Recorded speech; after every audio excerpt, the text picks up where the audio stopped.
In this video, I will explain how a cell is like a college dorm room. The first organelle I'm going to be talking about is the nucleus. The nucleus is a little bit similar to this bookshelf. It's the main central part of the cell, and it's the command center for the cell.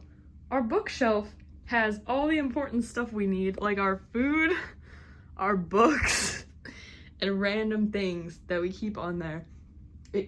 It contains a whole bunch of things, which is similar to how a nucleus contains DNA, proteins, and RNA. The nucleus is also surrounded by a double membrane, which is like this thick bookshelf protecting all the stuff on it. And it separates the DNA from the rest of the cell, just like how this bookshelf separates our stuff from the rest of the room. The next organelle is the Golgi apparatus, which is like a backpack. This backpack, or this one. The Golgi apparatus is in all types of cells, including animal and plant, and so is the nucleus. So, in the Golgi apparatus, there's stacks of flat membranous sacks like a bag, and there's packages of materials to be secreted, and it produces lysosomes and carries protein and other materials, such as how a backpack carries random materials like books and headphones and whatnot. The next organelle is lysosomes, which are mostly found in animal cells. A lysosome is like a trash can or a trash bag. It has to do with the waste in the cell. The lysosomes use enzymes to break down materials and remove unwanted waste. They're surrounded by a single membrane, like how the trash can is surrounded by the outer shell of the trash can, and it contains digestive enzymes. According to Nature.com, targeting lysosomes processes for therapy can help people with neurodegenerative diseases. The next organelle in the cell I'm going to talk about is the central vacuole, which is found only in plant cells. It's similar to a sink. The central vacuole contains enzymes, acids, water-soluble pigments, and other things like that. And it's surrounded by a single membrane. So the sink is sort of just one little container, which is like a single membrane of the central vacuole. And the central vacuole produces turgor pressure. Just like whenever I turn on the sink, there's pressure. And it recycles cell contents, just like when the water goes down the drain, it goes away. The next organelle is the peroxisomes, which are like cleaner. Peroxisomes are found in all cells, and they contain enzymes. They often form visible protein crystals and are surrounded by a single membrane, like this outer shell of the cleaner container. They dispose of toxins and break down fatty acids, and they eliminate hydrogen peroxide.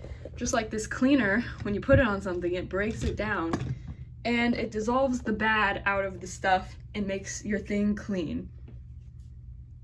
The next organelle is the mitochondria, which is the fridge in the room. The mitochondria is found in all cells, and it is known by most people as the powerhouse of the cell. Well, that's for a reason. It contains important stuff like DNA and ribosomes, and it releases energy from food by cellular respiration. The fridge here carries all the food, and it's important to our room because it has the fuel that we need. This one is a little uncreative, but the next organelle is the chloroplasts, which are found in plants. So here, for example, I used plants in the room, the succulents in the room. So chloroplasts contain photosynthetic pigments, and they contain DNA and ribosomes, and they produce food for themselves, sugars, by photosynthesis. So these plants here, obviously, they get sunlight and then have photosynthesis and produce food for themselves. The next organelle we have, the cell wall. And I wonder what that could be in the room. Oh yeah, the wall. Obviously, there's a cell wall in plant cells, and they're a porous barrier of cellulose and other substances. They protect the cell, just like our walls protect the room, provide shape, and connect adjacent cells, just like how this wall is connected to the wall of the room on the other side of here. Another thing we have that has to do with the walls, the next organelle, the cytoskeleton. The cytoskeleton For this example, I'm using the inside of the walls, which you actually can't see from here, but you know that houses and buildings are made of structure inside the walls. So, the cytoskeleton, it's a network of protein filaments and tubules. It gives cells strength and framework and transports organelles within the cell. It maintains the shell's shape, just like how the walls inside the walls, the wood beams or whatever, they maintain the shape of the building, and it maintains the structural basis for the flagella and cilia and connects adjacent cells. The last organelle I'm going to be talking about is the cell membrane, which I'm using the door as an example, because the cell membrane's in all cells.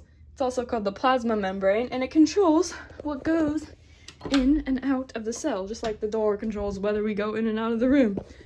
It provides protection for the cell, and the door provides our protection, so no one can just get in it unless we unlock the door and let them in.